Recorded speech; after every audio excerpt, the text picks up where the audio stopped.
तो ये तस्वीरें आपने देखी, ये तस्वीरें हैं मध्य प्रदेश के टीकमगढ़ की 50 करोड़ की लागत से बनी उस नहर की, जो 2 दिन की बारिश भी सह नहीं पाई और नहर टूट गई।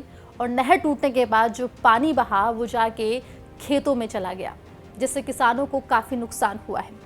आपको बता दें कि मध्य प्रदेश में लगातार बारिश का दौर जारी है, जगह जगह बारिश हो रही है, नदी नाले जो हैं वो उफान पर हैं और ऐसे में सरकार के विकास के दावों की पोल भी खुलती हुई दिखाई दे रही है। अब टीकमगढ़ का मामला देख लीजिए, जहां पे 50 करोड़ की लागत से बनी ये जो नहर है ये टूट गई और ऐसी टूटी कि जो पूरा पानी है वो बहकर अपने साथ विकास को उन किसानों के खेतों में ले गया, जिनकी खड़ी फसलें अब बर्बाद हो गई है। यहाँ पर खास बात यह है कि इस नहर की मेंटेनेंस का काम उन 2 कंस्ट्रक्शन कंपनीज को दिया गया था जो पहले से ब्लैक लिस्टेड है। जी हाँ, वही कंपनियां जिन्होंने धार के कारम बांध का भी काम किया था। हम बात कर रहे हैं एएनएस कंस्ट्रक्शन और सारथी कंस्ट्रक्शन की, जिन्होंने धार के कारम बांध का भी काम किया था।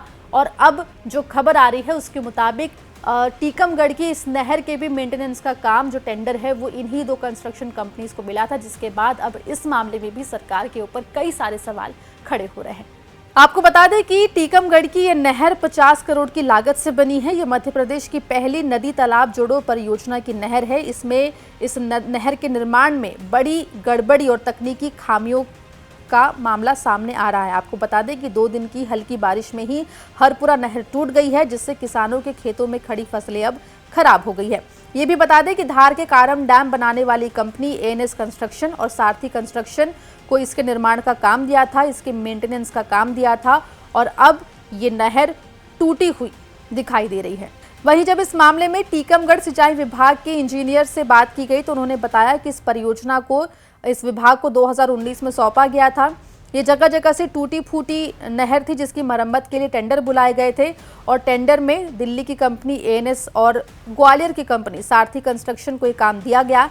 ये लगभग बनने में इसको 50 करोड़ तक का इसमें खर्चा आया था और अभी वर्तमान में कई जगह नहर कच्ची है तो उसकी लाइनिंग का कोई जो बाहर के नाले नहर में मिलते हैं उससे नहर के बैंक डिस्टर्ब होते हैं, उसके स्ट्रक्चर और रिपेयर कार्य इसको मिला के 10 करोड़ का टेंडर इसका लगाया गया है, जो 25 अगस्त 2022 को खुलेगा।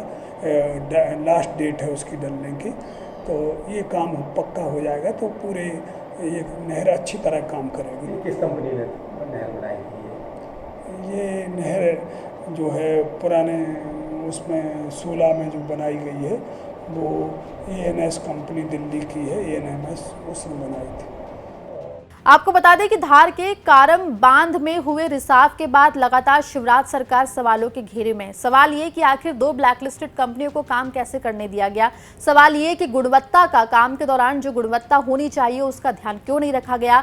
सवाल ये भी कि इस पूरे मामले के सामने आने के बाद आखिर प्रदेश सरकार क्या एक्शन इन दोनों कंस्ट्रक्शन कंपनीज के ऊपर और जो तमाम अधिकारी मौजूद थे इस पूरे काम में उनके ऊपर क्या एक्शन लेती दिखाई दे रही, क्योंकि धार के बाद अब टीकमगढ़ में भी इन दोनों कंस्ट्रक्शन कंपनीज का नाम जो है सामने आया है कि दोनों पहले से, आपको बता दें कि 4 साल पहले से दोनों कंस्ट्रक्शन कंपनीज जो है वो ब्लैक लिस्टेड थी, लेकिन उसके बावजूद भी इन्हें मरम्मत का काम दिया गया, जिसका नतीजा अब देखने को मिल रहा है किस तरीके से मामा शिवराज का जो विकास है प्रदेश में वो नहर तोड़कर बहता हुआ दिखाई दे रहा है।